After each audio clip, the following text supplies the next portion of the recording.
talents were there to rise to the occasion. I think it's fair to say the Marx Brothers were unique. Unique means one of a kind, and they were.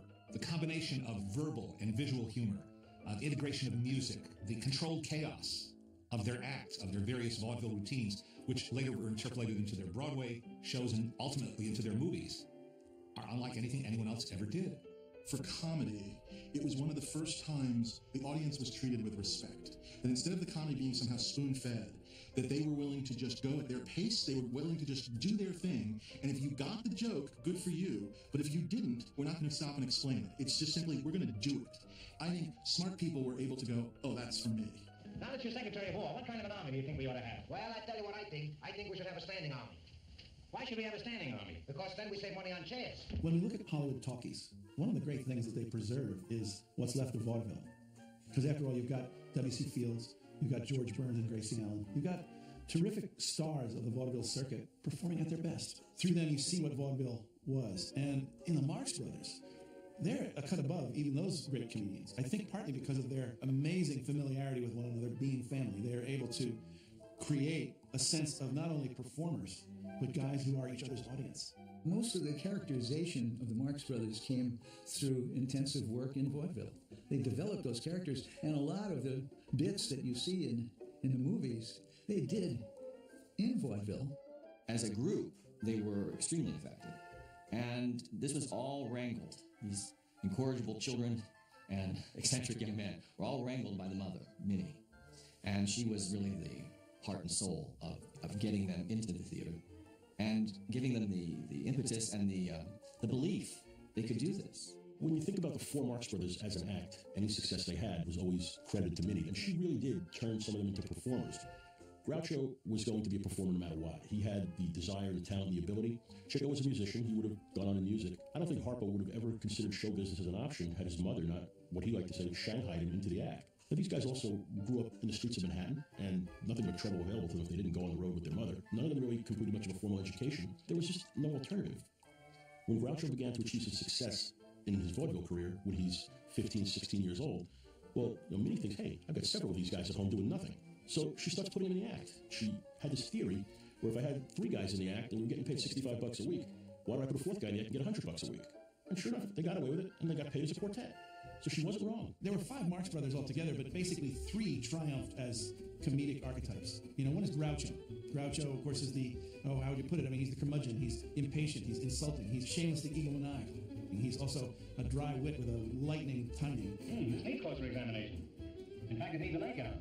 This man had the greatest array of gifts of any comedian. He was witty, he was funny when he did other people's lines, he moved hilariously and brilliantly, he could sing, really could sing, he was on pitch, key, the list goes on and on. Other comics have two or three of what Groucho had 8 or 9 of. What sort of makes him interesting as a character in the world of the Marx Brothers is that he's the wise guy. He's the guy who can answer anybody back, who can say the kind of things you'd love to have said if you only could have thought of them.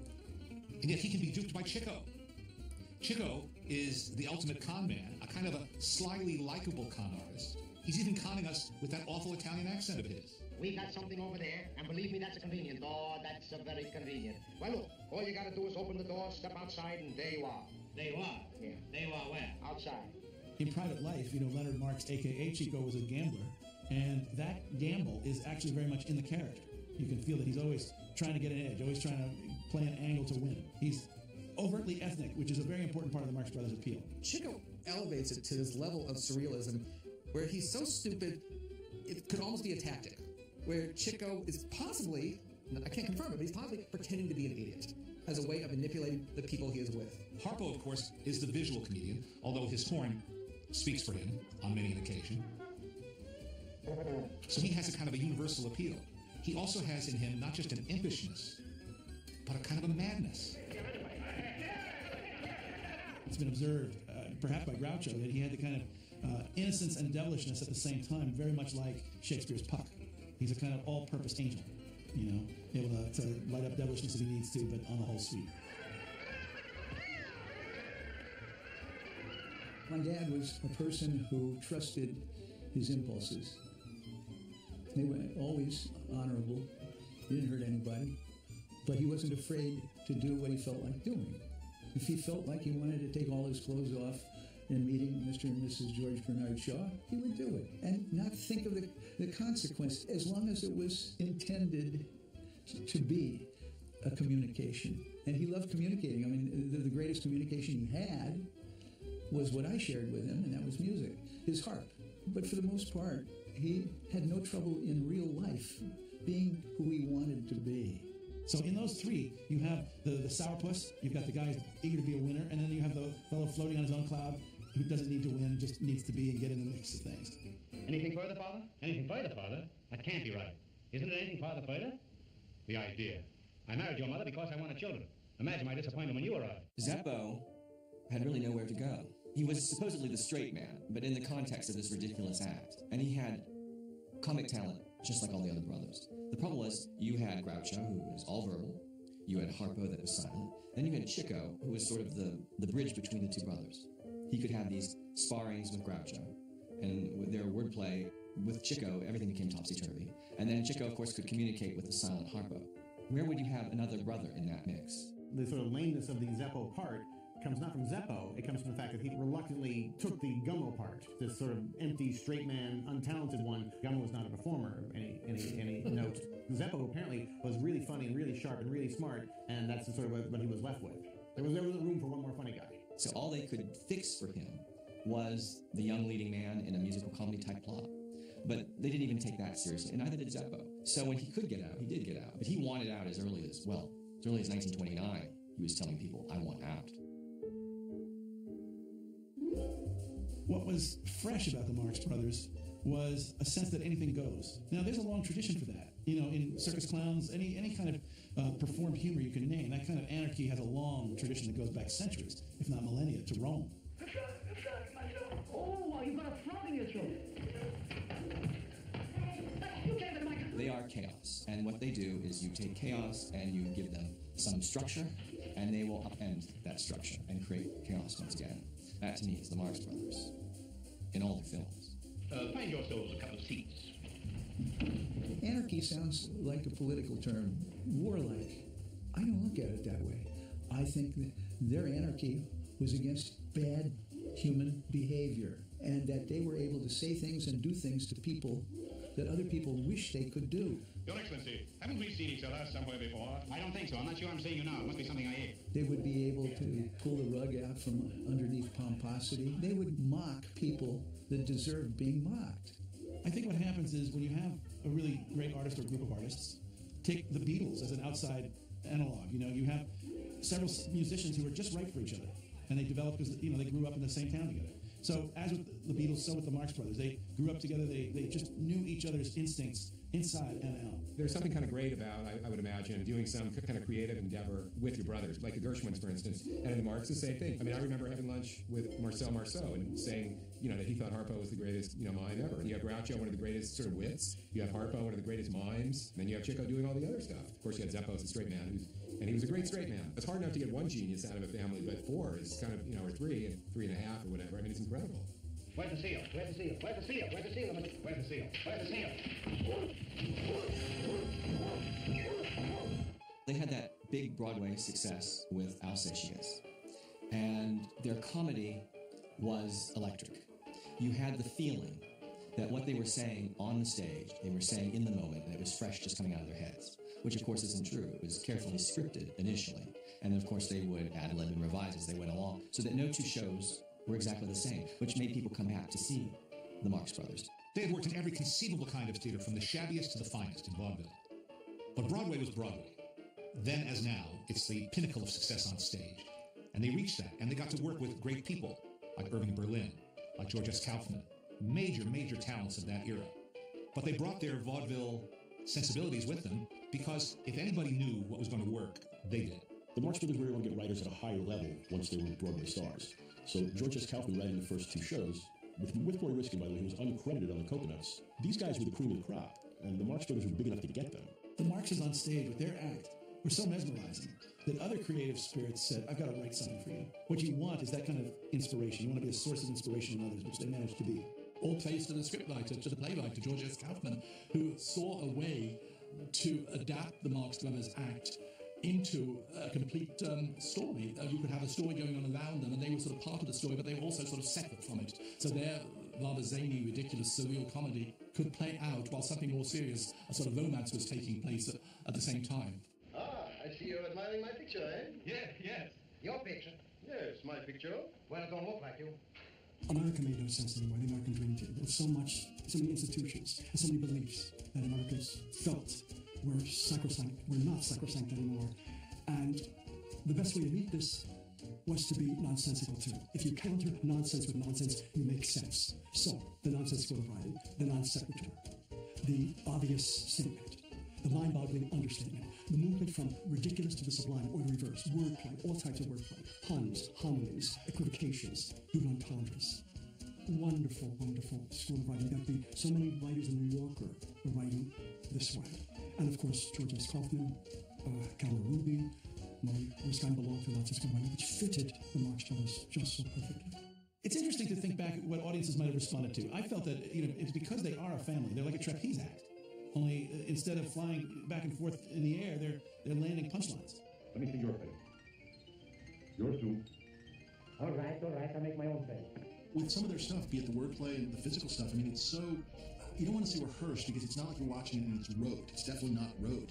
But it has just that effortless confidence that only just comes, I think, with probably some sort of Malcolm Gladwell 10,000 hours. When you do 10,000 hours of Marx Brothers routines, you become quite good at it. They devised these devices, coconuts and animal crackers, and very naturally, they led to the movies. While the Marx Brothers were on their road tour of coconuts, the entire entertainment industry exploded with sound movies.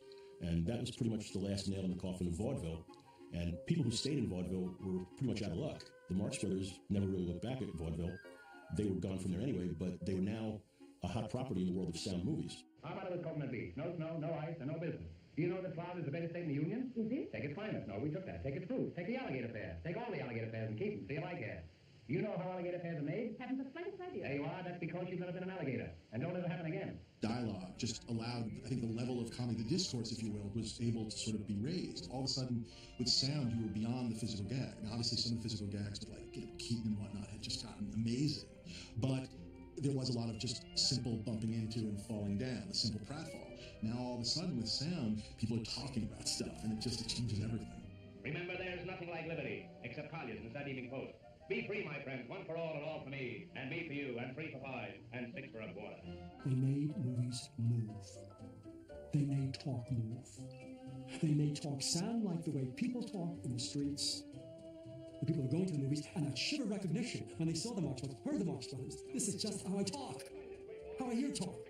And this is how I want to act because I'm so fed up with the times. Hey, don't throw that. That's only for long distance. That's what they did. They were liberating. Mr. Hamill, what's the matter with him? I don't know where he's from. He hasn't any license on him.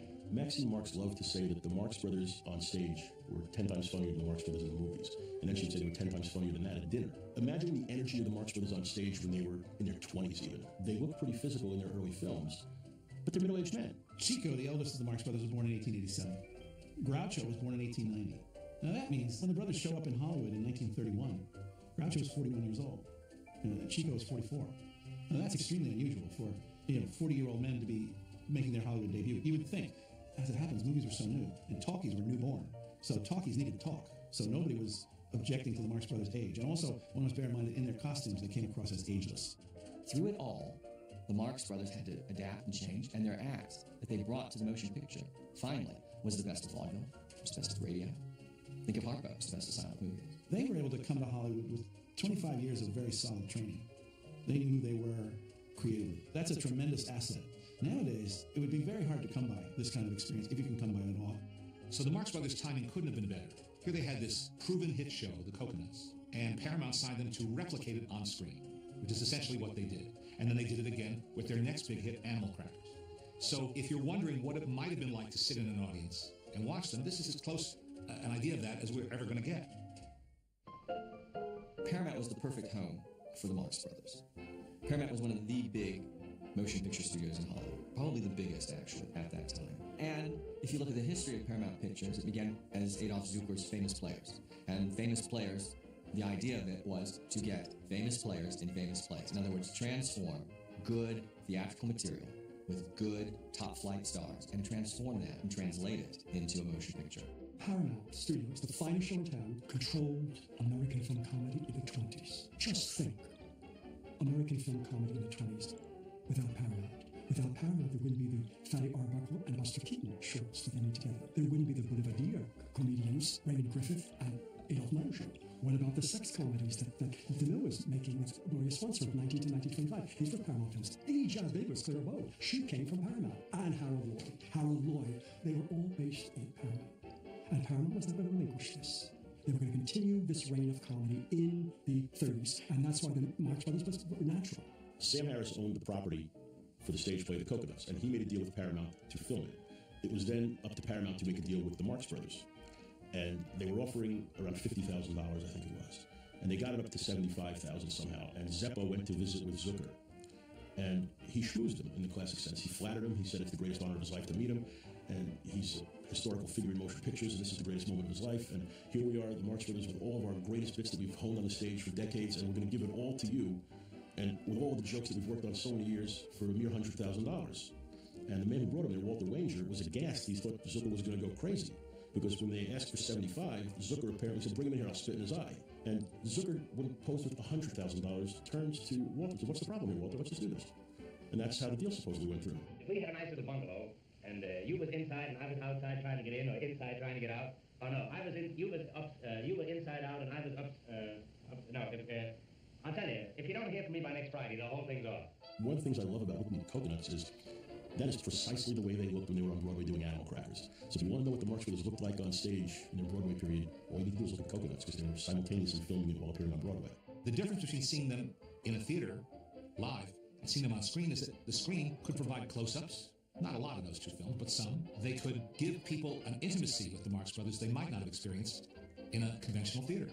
So they would be at Astoria during the day shooting Coconuts and going right into Manhattan to do Animal Crackers at night. And you could actually see some minor evidence of them slipping up and doing bits of Animal Crackers in the Coconuts. And, for example, in the Wyatt Duck scene, Groucho begins to call Chico Ravelli, but he stops himself to save the take. And I'm sure people on stage watching Animal Crackers probably got little bits of Coconuts every now and then. It must have been really confusing for them. I'm not playing Ask Me Another. I say that's a Wyatt Duck. All right, Wyatt Duck. It's Wyatt Duck. Wyatt Duck chicken. I don't know Wyatt Duck chicken. I'm a stranger here myself. All I know is that it's a Wyatt Duck. You try to cross over there at chicken and you'll find out Wyatt Duck. It's deep water, that's Wyatt Duck. It's deep water. Look, River. Wyatt Duck is one locked-out shot for 5 minutes. It's insane. I can't even think of a shot like this in any other movie I've ever seen in my life. It is Groucho and Chico sitting at a table. There is no coverage. There is one medium shot. And it's this fondly remembered scene. We all love it. I've seen it a million times, and I had never noticed. It's just that. You're just watching a piece of burlesque. You're watching two guys who could just be standing in front of a curtain. It's shamelessly a skit you're seeing. And that's when the brothers are great. Oh, look, all right. I catch on the wire horse, so wire chicken, wire this, wire that. I don't catch on the wire dog. Now, I was only fooling. I was only fooling. They're going to build a tunnel there in the morning. Now, is that clear to you? Yes, everything except the wire dog. The great thing for them about shooting Coconuts is they had done it on stage so many times. It was just another performance, but I'm sure it was disruptive to have to stop and do another take, wait for a set change, step out of the characters, take a break, go back to it. Here they were every morning, waking up very early after doing a performance on Broadway and going to a studio in Queens and doing bits and pieces of the movie, a little bit here, a little bit there. There was actually at one point some thought about bringing a bunch of cameras into a theater and filming a performance straight through of Coconuts. But the executives at Paramount decided they wouldn't be able to get a good enough quality film doing that. So they did it the conventional way. I'm sure it was different. They were so used to going on stage, doing a straight-through live performance, and then they would go out and be done. Initially, I don't think the Marx Brothers wanted to change to accommodate movies. They wanted to give exactly the same performance as they had given on the stage. But you can't do that with movies because, first of all, they're shot out of sequence usually, and they're also going to have to do retakes or whatever. I think the first shot for Groucho, at least according to Groucho, is when a Paramount executive, whose name he couldn't remember, told him he had to get rid of the fake moustache. We don't know who that was. Was it Walter Wanger? Was it Montevel? Was it actually nobody? Is it just some story that Groucho invented in later years? Because he seems to be very good at inventing amusing stories in later years. The legend. The brothers were involved in a new medium, and they were unbridled. It was a nightmare to get them all together, and then they were not necessarily all focused. I do believe that the director put them in chains in their dressing room because they could never find them. It's difficult making a Marx Brothers movie. And in those early days, you had the technology against you, too. But the stage allowed them to be spontaneous. And Hollywood, you had to hit your mark. You had to be there there for the cameraman. So it was a whole new world for them. It's a very interesting conflict happens between the Marx Brothers and the camera in their first films because you feel that the camera's moving too slow to catch what they're up to. That has a degree of energizing influence. It is frustrating for their partners, frustrating for their cameramen, frustrating for the studio heads who don't know what they've got on their hands. But I think for an audience, it added to the anarchy. The feeling that, these guys will drop off stage or they'll head out off camera. It gives you the feeling of being in the room with them and not being able to keep up. Hotel not only has running water, has running gas. Certainly with the Coconuts and maybe the next Paramount film, they really didn't accommodate themselves or their performances very much to the motion picture. But you could even argue they never did throughout the Paramount period. It was really MGM that forced them to listen to what MGM said you do as the studio tells you. Don't do what you want to do. You look at the Marx Brothers and you say MGM was the studio that pasteurized that a little bit. But even in Coconuts, Groucho's name, for example, as the owner of this hotel, is called Schlemmer. I mean, the name Schlemmer. But in the movie version, he's simply called Hammer. And his schemes in the Broadway show is aided by Willie the Wop, the Silent Sam. Here, it's aided by Chico and Harpo. Awesome. They padded the girl and boy, the romance here in the film. And they don't share the center, but they almost do. And you're left at the end of this picture, not with the Marx Brothers, but with the two of them, these romantic leads. Because, this is a Hollywood movie, and you need romance, and they beef that up. So already there's something is going on here that's not the uninhibited Marx Brothers as we have on the stage. $300, $500, $700, $800, what the heck I care? What the heck do you care, but how about me? Sold it, what the heck, for $800. I hope all your teeth have cavities. And don't forget, access makes the heart grow fonder. When he said viaduct, I should have smelled a rat. The Marx Brothers were nervous about making their first picture. They just weren't sure. It was something they hadn't done. And they were not pleased with the result when they first saw it. Minnie saw it and told them it was good. They saw it and they were mortified. But it was making so much money that they ceased to be mortified pretty quickly. It was a big hit. There weren't a lot of pictures like that. Silent films were still being released. Some of the big stars of the silent era were not letting go of silent pictures. And here the Marx Brothers, in an all-talking musical that had just been on Broadway, was a big draw to people in other parts of the country. So it's a big hit. My father, who grew up in Nebraska, hated me, of course, was alive and young when Coconuts came to town. And he said the only time in my life the saying people were falling out of their seats with laughter happened. So their legs would go out and they'd kind of slide down and roll themselves. He said it was like an electric storm they were suddenly caught in, only a pleasant one. Nothing could possibly duplicate the experience of seeing them live, where anything could happen and where they could riff on something or do something spontaneous and cause a ripple of audience laughter that might build and build to an explosive level. Film can't do that. Can't do it today. Couldn't do it then. But thank goodness they did commit their first two shows to film because they give us a historical record of the material and of their delivery of the material. The Marx Brothers weren't the star of the film. The technology was the star of the film. Trying to record it, trying to translate this musical comedy into an early talking motion picture. And I think it overwhelmed everybody, including the director. Obviously, with early talkies, the cameras are in the soundproof booths. You can't have any noise from the motor of the camera. And of course, you basically can hardly move them at all. So they've got actually multiple cameras shooting each scene, close-up, long shot, medium shot, and whatever. And actors have to hit their marks and stay on their marks. But of course, the Marx Brothers aren't used to marks, are not used to marks. And so they cannot keep where they're supposed to be on stage. They want to move around. It's part of their routine, really. It's how they perform. At the same time, I think it gives a sort of immediacy, I think, to the performance, actually. You don't really object to it sometimes that you're sort of maybe losing part of a body, maybe losing a head or legs or whatever. You accept it because it's part of the Marx Brothers zaniness. The film was very successful, although, according to a Paramount executive named Walter Wanger, the Marx Brothers wanted to buy it back because they thought it was awful. But it started to break box office records around the country and it was doing really, really well. And Paramount wanted to make another picture with them as soon as they could. They signed them to another one-picture deal, but they had not yet made a deal with Sam Harris for Animal Crackers, so they were going to shoot another original Marx Brothers picture until Sam Harris came along and made a deal for Animal Crackers. With Animal Crackers, you're starting to sort of see like that they watched Coconuts and kind of went, oh, we can kind of fill in some things, we can kind of ever so slightly smooth the story out a little bit. It was a little more film-friendly, it felt more like a film. I think they started to understand what worked and what didn't work to some extent. What do you fellas get an hour? Oh, for playing, we get $10 an hour. I see. What do you get for not playing? $12 an hour. Well, clip me off a piece of that. Now, for rehearsing, we make special rate. That's a $15 an hour. That's for rehearsing? That's for rehearsing. And what do you get for not rehearsing? You couldn't afford it. Maury Riskin was tasked with turning the Animal Crackers play script into a film script, and he thought they'd be able to keep some of the music in, and the director disagreed, and they just cut it all out. He lobbied hard to keep Hooray for Captain Spaulding in the picture, thankfully. But as they transitioned to film, these musicals were deconstructed to make them more manageable in terms of their length and to have more story than song. Many of the songs from those Broadway shows are just gone. They never recorded them, they never filmed them, and they're forgotten songs. The ones that stayed are the ones we know. What do you say? Are we all going to get married? All of us? All of us. But that's bigamy. Yes, and it's big of me, too. It's big of all of us. Let's be big for a change. I'm sick of these conventional marriages. One woman and one man was good enough for your grandmother, but who wants to marry your grandmother? Nobody. Not even your grandfather. Even the most successful theater performers couldn't reach as big an audience as one movie could. They had built a reputation. They had traveled far and wide in vaudeville. They had appeared on Broadway, but a movie put them in a different category. It made them available, accessible to everybody, not just in the U.S., but all over the world. This program is coming to you from the House of David. Those movies were very successful because people in other parts of the country were getting to see a film version of a hit Broadway musical. This is an era where people didn't come from Kansas to go to a Broadway show and have a week in New York. You had to wait a few years until they filmed it, and then you could see it for, 35 cents. You haven't got chocolate, have you? It's a big deal when these movies come to town. And these movies toured for a year or two. Take the professor's hat and coat. And send for the fumigators.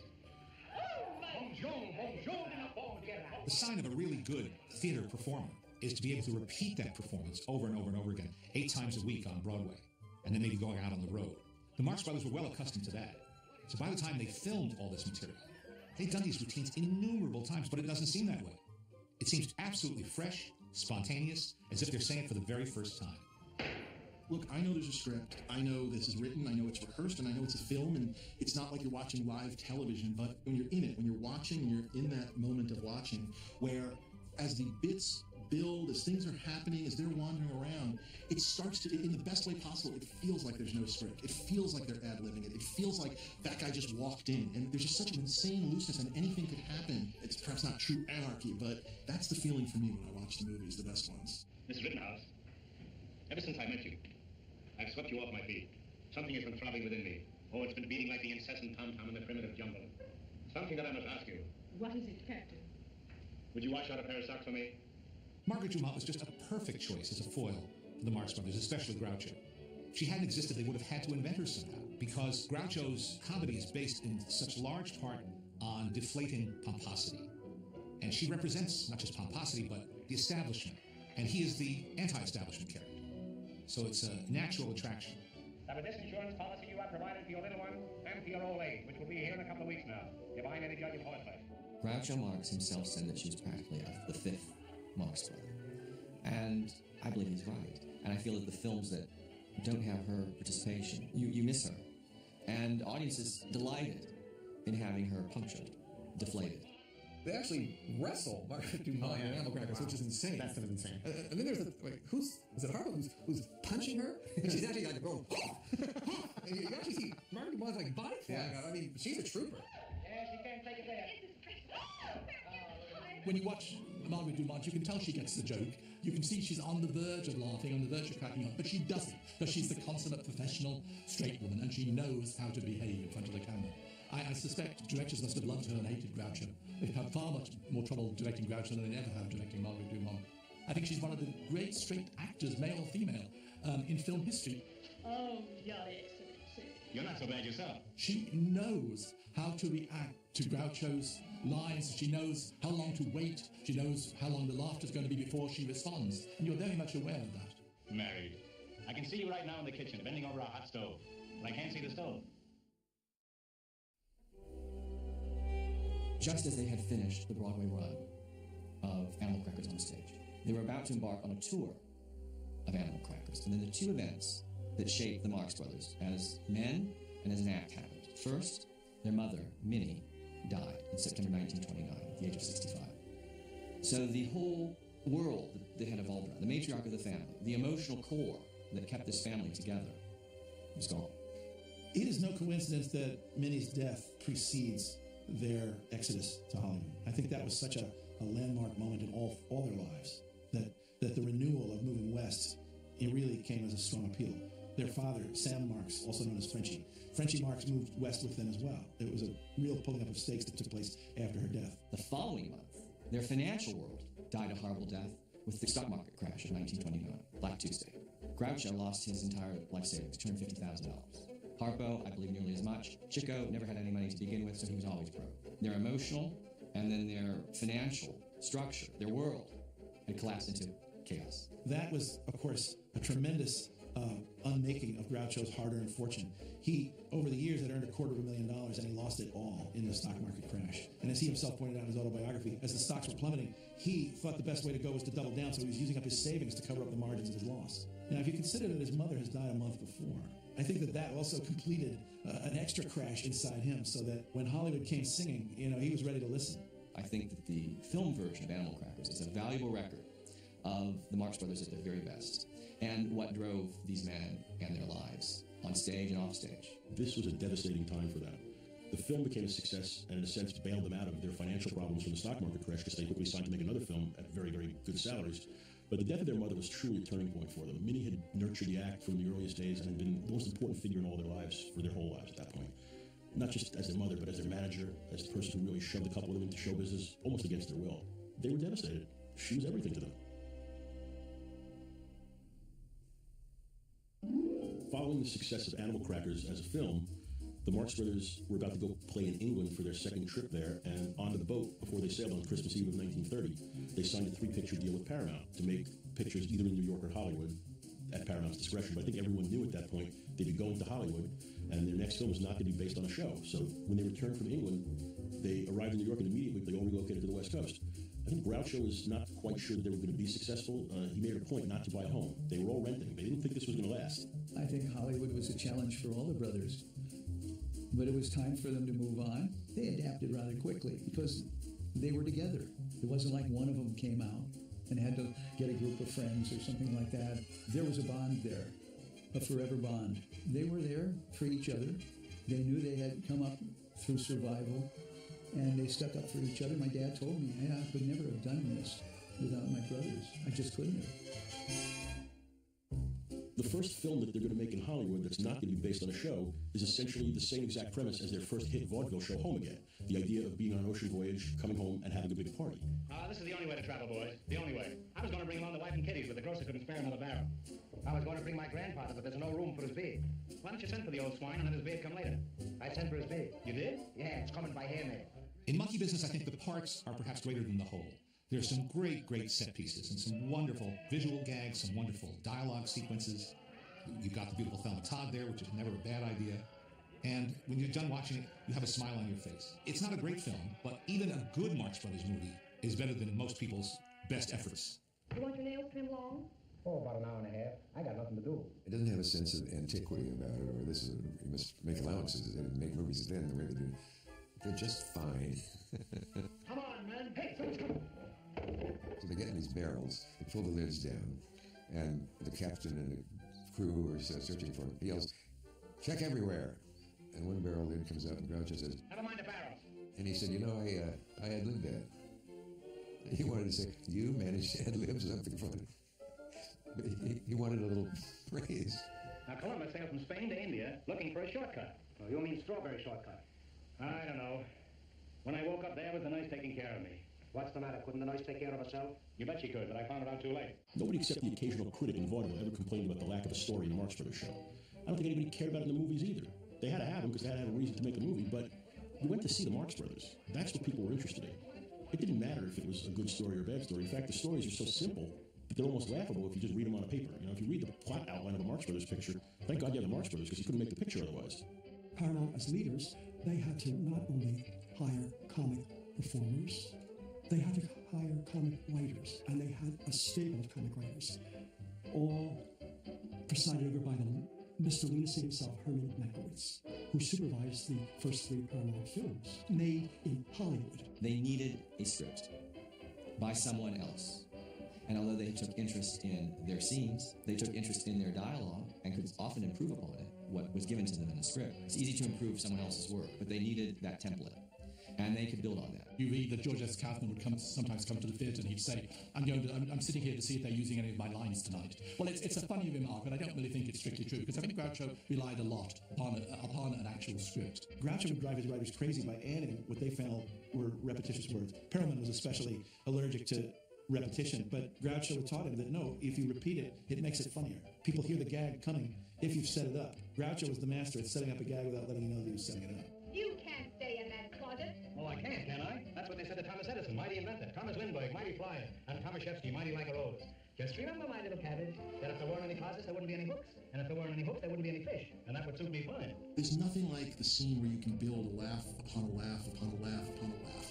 And they did it regularly. They found those moments regularly where it just keeps going and you don't think it can top, and it just does. This side's too long. Give me a little scoop of this side. Now this side is too short. It's too short, that the other side is too long. Scoop 'em up. It's better, but the side that was too short now is too long, and the side that's too long was too short. I think you got to give him one more scoop.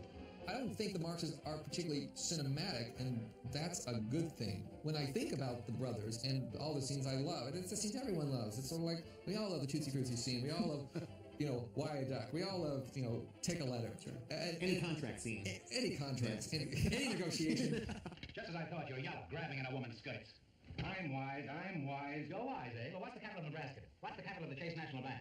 You what? You. Now I'll try you on an easy one. How many Frenchmen can't be wrong? I know. You were wrong, and so was she. But don't be discouraged. With a little study, you'll go a long ways. Now we should start now. It is funny, they have such a reputation for ad-libbing, but then they also have this reputation for working everything out to an exact detail on the road, in the pauses, and they clearly enjoyed playing with things and twisting things around. And all Groucho's wordplay is just that. It's playing with words and moving things back and forth. Listen here. You're living in a fool's paradise. You intend to spend $10 to buy this woman a ring? Look at this. It's solid brass and $1.50 takes it away. What do you say? I know it would fit her. I got it from the nose of a savage. Groucho had an affinity for the writers and working with the writers, where Harpo was Harpo was more of a specialty number. Harpo would come up with his own kind of thing. So there is some weird contradiction. I think history has never quite decided which version of the Marx Brothers there is. You ready, boys? Let's go. Part of the ingredients were their instruments. Chico and his pistol finger piano playing, and Harpo and his harp. They were part of their show business identities. Then as musicians, again, I think of the three little Jewish kids whose mother made them take piano, and that's what they were.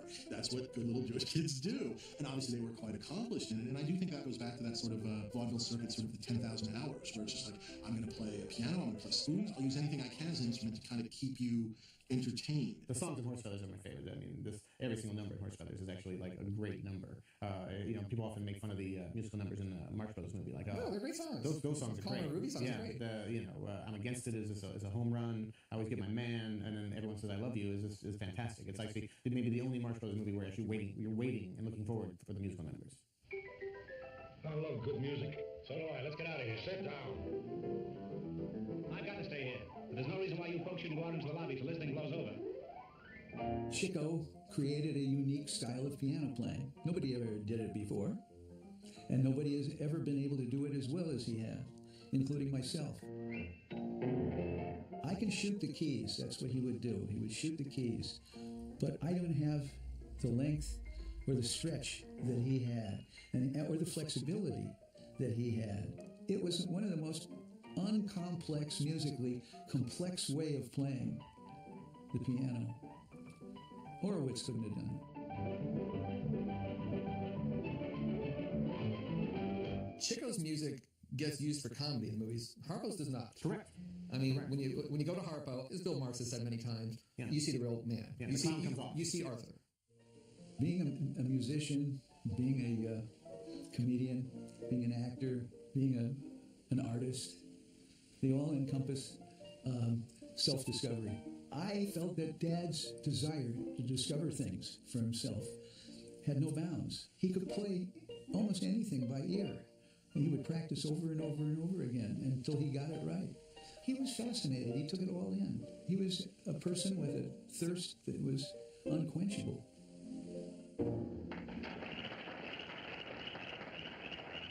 What are you doing here? I'm the plumber. I'm just hanging around in case something goes wrong with our pipes. That's the first time I've used that joke in 20 years. Sexual innuendo in Marx Brothers movies is a constant. It's there in Horse Feathers because of the college widow, In my day, son, I went through 3 college widows. A college widow stood for something in those days. In fact, she stood for plenty. These kinds of inferences are so wonderful because they trust that the audience is in on the gag, that there are things that we can't talk about, things that we can suggest, things that we can grandly denounce, from a very high place. But, Professor, I don't understand. You don't, eh? Well, I want to see you. Come right over to my office. You can't? You're in bed? Well, in that case, I'll come over to your office. These ways that the Marx Brothers are able to allude to sex without hitting sex on the nose, that is tremendous catnip for the contemporary audiences of that day. Oh, I love sitting on your lap. I could sit here all day if you didn't stand up. Who cares? That's what the Marx Brothers did. And they had, unlike the Silent Folk Dance, they had a zest for life.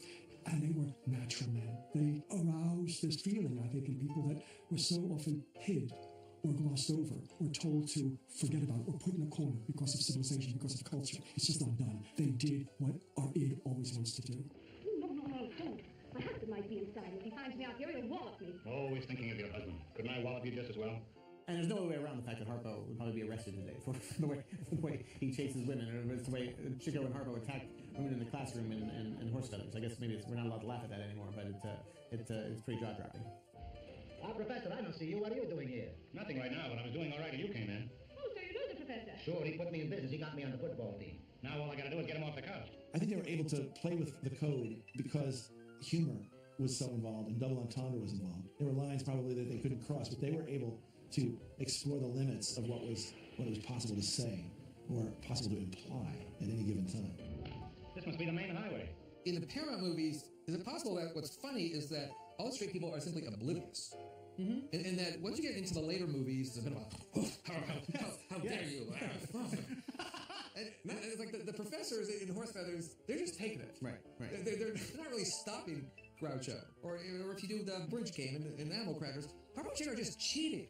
They're just cheating. Harpo's just dealing cards. No, I don't like that. Tearing it up. He's taking the ladies' cards. Yeah, I'll take that one. And the two ladies are simply not paying attention. And that's what makes it funny. Yes, I agree with that 100% because in the Paramount movies, people who are characters in the film that are the Marx Brothers are aware that they're in a Marx Brothers movie. They're in a Marx Brothers universe. They have to sort of just keep the movie going on. You know, Harpo can at the end of Horse Feathers, just drive his garbage truck onto the field goal and just like start throwing balls down and they won the game. I mean, there's a certain logic. He's cheating. He's cheating. There's a logic to the Marx Brothers, and that's how the world works. Where when you get into the later MGM movies, Thalberg told them that you can't do that. That people, you have to act in a realistic sense. So if they do something, people do have to react to it. They have to exist in the world that we live in. They just can't magically, light a candle from both ends. Or how about a cup of coffee? There's this, there has to be a certain logic. And what the Marx Brothers were sort of best at was defying logic. So you're saying in the Paramount movies is more magical thinking? Yes, correct. Magic realism. I mean, it's insane how surreal Horse Feathers is. It's out of his mind. You take this woman to be your lawful wedded wife? We do! When the Marx Brothers signed their 3-picture deal with Paramount in December 1930, they got something that most performers didn't get. They got 50% of the net profits, which was unheard of. The problem for the Marx Brothers was that Paramount was in financial trouble within a year or two of signing this contract, and they were in receivership and nearing bankruptcy, and the royalties never seemed to arrive, or at least they didn't seem to arrive in the quantity that they were hoping. Horse Feathers was the highest grossing Paramount film of 1932, and they kept wondering where the money was. For reasons known only to the executives of Paramount, they set up a shell corporation called Paramount Productions, and they transferred the Marx Brothers contract from Paramount Publics Corporation to Paramount Productions, which was actually a violation of the terms of the contract. So the Marx Brothers walked out, said that voids the contract, we're done here. So while many people think the Marx Brothers left Paramount after Duck Soup, they actually left Paramount before Duck Soup, which was in pre-production. There was a script, there were sets, they were ready to go. The Marx Brothers had decided they were going to film the Kaufman Riskin Pulitzer Prize-winning play Of the I Sing. They spent a lot of time in New York working on a script. They were looking for distribution. It was all going to be their own company, and they started Marx Brothers Incorporated, basically, to produce their own films. And their financing never really comes through. Meanwhile, Paramount is saying, please come back and do Duck Soup. So they went back and they signed a 1-picture deal just to make Duck Soup, and then they were free agents. Oh, Your Excellency, we've been expecting you. As chairwoman of the reception committee, I extend the good wishes of every man, woman, and child of Freedonia. Never mind that stuff. Take a card. Huh? What will I do with the card? You can keep it. I've got 51 left. Now, what were you saying?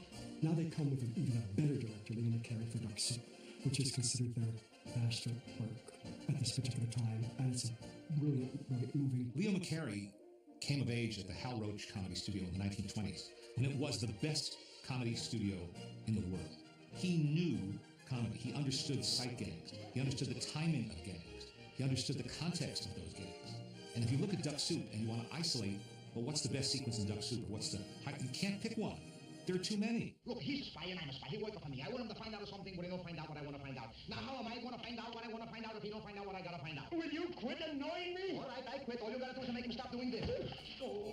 An interesting foil for the Marx Brothers, and I can't almost think of anybody else who gets the treatment, is Edgar Kennedy, another comedian. And Edgar Kennedy's comedy came from the slow burn, being a guy who gets angry at chaos happening. And in the case of Duck Soup, the chaos is the Marx Brothers. So straight up, he's not the Marx Brothers straight man. He's not the guy that's feeding them lines. He's there to go mano with Harpo and just keep losing. So in a weird sense, he is able to do his funny Edgar Kennedy stuff, the same time Harpo's doing his funny anarchy stuff. And so straight up, it's maybe the only time where I feel like the Marx Brothers share sort of screen time with another comic that is treated fairly. Each is allowed to do the comedy that they're famous for. When Harpo rolls up his pants and puts his feet in Edgar Kennedy's lemonade, it's so rude. Poor Edgar Kennedy. He's just trying to make a living. It's not easy selling lemonade. What is also going on in Duck Soup that makes it far above all of the other films is what Kelmer and Ruby did with the music. They were burlesquing at the same time, burlesquing production numbers and musicals. Musicals were very big at this particular time. Take, for example, the Declaration of War. Well, here, Kelmer and Ruby used every musical style that was known at this time. I mean, you start with Gilbert and Sullivan, you move into operetta, you move into jazz, you move into Negro spirituals, you move into square dancing, bebop. It is amazing. The enemy is coming. There'll be 2 lamps in the steeple if they're coming by land and 1 if they're coming by sea. They don't cross me. They're coming by land and sea. Also, Duck Soup restores Margaret Dumont. She's back. Thank God she's back as the widow that they want to get money from. Rufus, what are you thinking of? Oh, I was just thinking of all the years I wasted collecting stamps.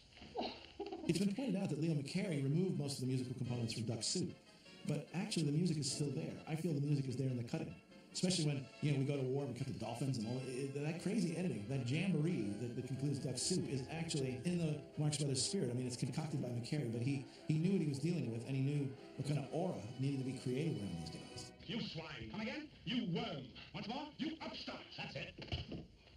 Touche. Mrs. Steele, I'm afraid this regrettable occurrence may plunge our countries into war. Oh, this is terrible. I've said enough. I'm a man of few words. I'm a man of one word. Scram. Hitler came to power while they were making Duck Soup, and I think that harmed Duck Soup in its own time. Even for the brothers themselves, Harpo was completely upset with what was going on in Europe, and more upset that many fellow Americans, including many fellow Jews, were not getting what was going on. He had come back from Russia, and there was a lot of war cry, and they had to make fun of war.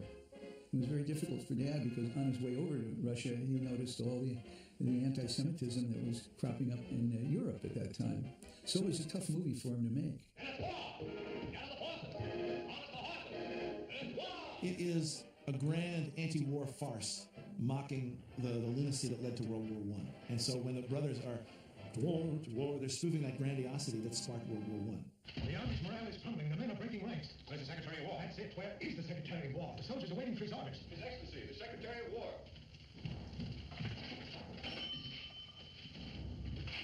Awfully decent of you to drop in today. You realize our army is facing disastrous defeat? What do you intend to do about it? I've done it already. You've done what? I've changed to the other side. So, you're on the other side, eh? Well, what are you doing over here? Well, the food is better over here. Duck Soup is so funny, and so wonderful, and so memorable, and so repeatedly watchable. It's hard to imagine that anybody would have disliked it as intensely as a lot of people did in 1933. I've read the vintage reviews, and I've read the response from theater owners who used to send in their reports to the trade papers and magazines. People just didn't go for it. Gentlemen, Ciccolini here may talk like an idiot and look like an idiot, but don't let that fool you. He really is an idiot. It was ironic for Groucho to say, well, it was our biggest flop, we got kicked out of Paramount. Nothing like that happened. It was a very good moneymaker. It was a big success all through 1934. People think the Marx Brothers didn't do anything in 1934.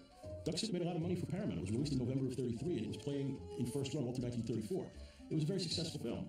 They had already left Paramount before they made it. They did it as a compromise in their dispute with Paramount. No, you don't. I'm not taking any more chances. You can only fool a firefly twice. This time you ride in the sidecar. It was in no way, shape, or form a flop, and the Marx Brothers were already gone before it was released. They were already setting up their own company. So there was never any plan for them to do a Paramount picture after Duck Soup unless they signed a new deal with Paramount. This is the only way to travel. The Marx Brothers moved to Hollywood in 1931, and of course they took their father with them. He was sort of a lost soul after Minnie died, and ultimately he got sicker, and he died in 1933. They loved him. He was like another Marx brother. He was never a parental authority figure. He couldn't bring himself to be disciplined them. I think he just wanted to be a Marx brother, not a Marx father. And when he died, that was truly the end of an era, and I think in some way Zeppo's escape from the act was now possible, because it would have broken Frenchie's heart for the four Marx Brothers to be the three Marx Brothers. I think Zeppo got tired of being sort of a mannequin in the group. Every other member of that quartet had a distinct and colorful personality except him. There really isn't enough love for Zeppo. Well, there's a problem there. There is a problem. That's why everyone picks on him. But Zeppo is better than the people who replace Zeppo. They're no longer part of the Marx Brothers. Where Zeppo is a straight man, Zeppo is one of the young lovers, or whatever the minimal part that Zeppo is given to play. But he still feels like one of them. There's a looseness and relaxedness that he has when he's talking to Groucho. When he's talking to Groucho, he's really talking to his brother. There's a looseness and a sure hand quality to Zeppo that I feel like you don't get when you cast the young leading guy, the second-rate leading guy. Wait, you don't like Kenny Baker? Kenny Baker, exactly. Kenny Baker is not Zeppo Marx. Maury Riskin said about Zeppo that he would have been successful at anything he did, and he was, except being a Marx brother. And he's good when given the opportunity to be good. In Monkey Business, they gave him so much to do that he's actually very good in the picture. But there's also a story about a reporter visiting him on the set of Duck Soup, and Zeppo making fun of himself, saying, "Oh my God, I think I have a line to say. When am I going to do my line?" It's hard to compare the 4 Marx Brothers with the 3 Marx Brothers because that 4th Marx Brother did so little of value. That sounds cruel, but it's the truth. Groucho's public response to Zeppo leaving was typical Groucho. When they were negotiating with MGM, and Thalberg said, "Well, now you're only 3 Marx Brothers," Groucho said, "Well, we're worth more money without Zeppo." They also saw it in large part as the end of an era, and it really represented for them that their parents were gone. It was now going to be the 3 Marx Brothers. Zeppo has been emancipated, basically.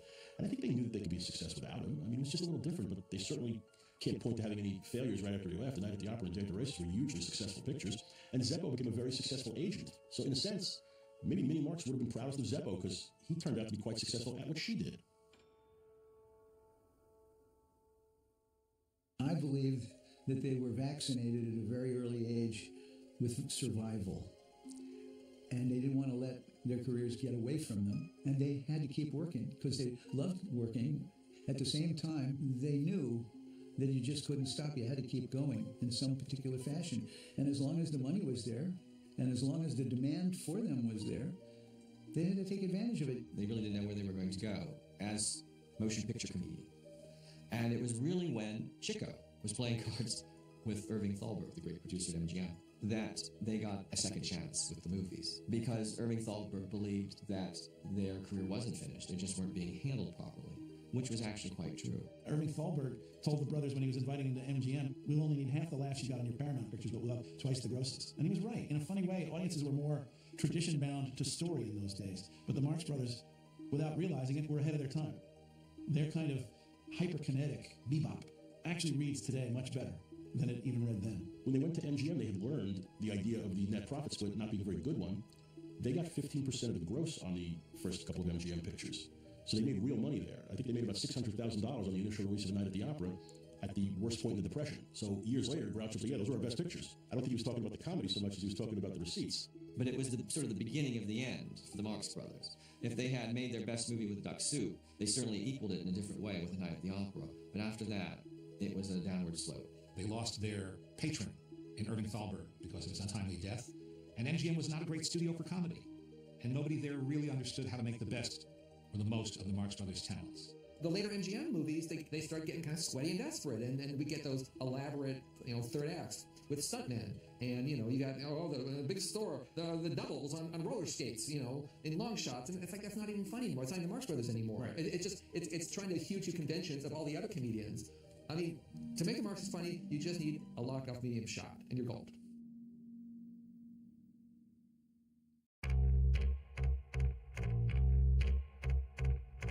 By the late 60s, the baby boomer generation had discovered the Marx Brothers and really embraced them because they were anarchic and they were anti-establishment, and it really appealed to that whole frame of mind. Think of it, late 60s, revolutionaries. I mean, we were all talking about this.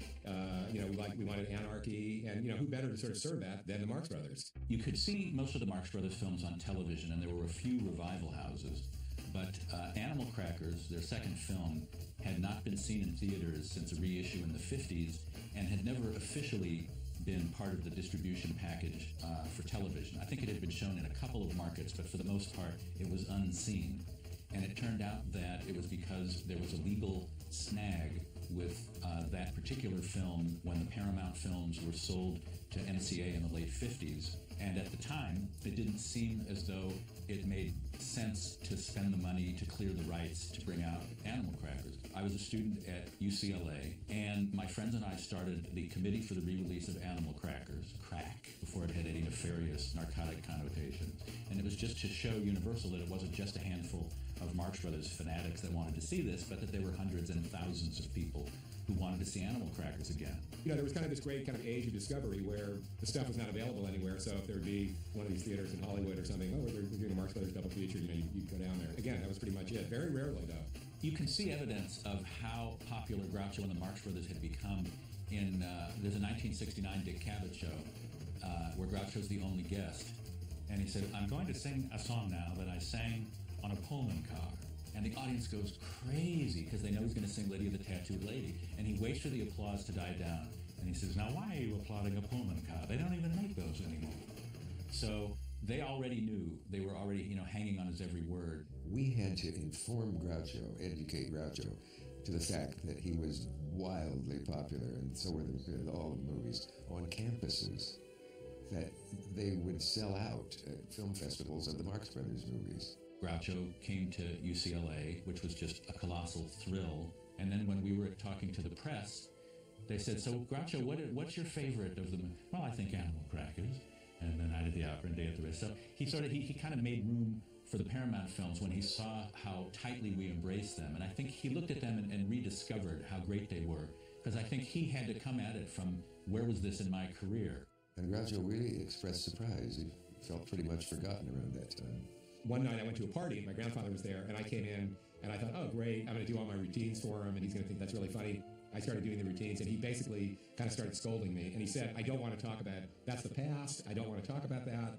I don't want to talk about old stuff," and I did. And again, this was around 1970, but it was sort of funny how at first he just felt like I'm just another old guy, talking about my past career, and then, then he got his Oscar and everything, and then he really kind of got into it. Not long after that, Universal said, "Okay, we will clear the rights and we'll bring it out in one theater in LA and one in New York." But it ended up breaking the house record that had been set by the French Connection several years earlier. I was in the crowd outside the United Artists Theater with all the people with the boxes of Animal Crackers throwing them back and forth, and everyone dressed up as Groucho, and Groucho showed up and he got mobbed. This like old man just being smothered by people in their 20s. He was mobbed, and it was dangerous, and there were pictures in the tabloids and New York papers, looking quite frightened with people all around him. They almost crushed him to death out of love for him, but still, he would have been just as dead if they succeeded. But that brought it home to him, too.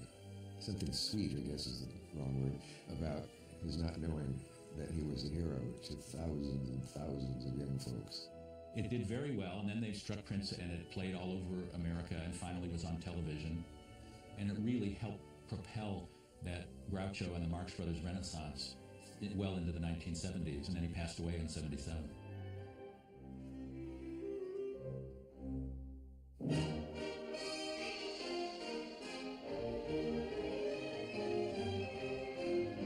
Marx Brothers films at Paramount are 68 minutes, 72 minutes. They're short. They're really quick, but there's so much packed in there.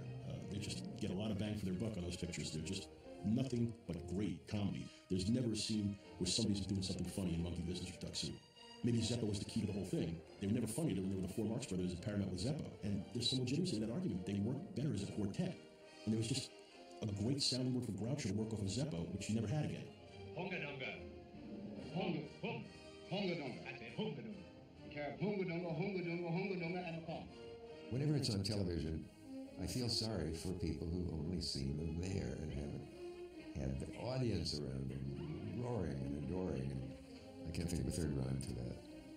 Certainly not deploring. Sometimes if you watch something following the Marx Brothers movie, it feels like it's moving in slow motion. You cannot believe how frenetic a Marx Brothers movie is moving. And again, not scared to just keep going as opposed to stopping to go, do you see what we're doing here, audience? We're just going, and you kind of go with it or not. And again, I do draw that line right to things like Seinfeld. As I say, I was sitting in front of the cabin when I bagged 6 tigers. Oh, Captain, the biggest Captain, did you catch 6 tigers? I bagged them. I bagged them to go away, but they hung around all afternoon. There's so many ups and downs in the Marx Brothers' relatively sparse film career. Say, Ravella, you couldn't put the maid in your room, eh? What makes you think I couldn't? It's a shame. It's almost a crime that there aren't more Marx Brothers movies for us to enjoy. But the good thing about it is that you can watch those films that remain over and over and over again, as I do, as many people do, and never tire. And now, I want you to meet the sweetest little thing in the whole wide world. They were such original creations in their way. I mean, sure, they came out of a theatrical tradition that's as old as time, but they seem to give it a fresh face. It's not just the wit and the wildness of it, it's just a really perverse combination that is uniquely their own, that has not been captured by anyone else. And for that reason, when you're unhappy and you need a tonic and you want to retreat from the unpleasantness of the present, you have these wonderful comedies from the past. And I think they will continue to be wonderful films because I don't think anyone is going to surpass them. They were comedians who were just really only concerned with making you laugh. There's a lot of comedy out there that seems to have sometimes different agendas. They're not concerned with any other agenda. They were simply trying to be just funny, and you cannot not laugh at the Marx Brothers movie, and that's their legacy. I'd like to think that they're still popular for the reason that they are unique in their approach and view toward human behavior, and that they were able to express that for 50, 60 years. Pretty good. I'll take that anytime.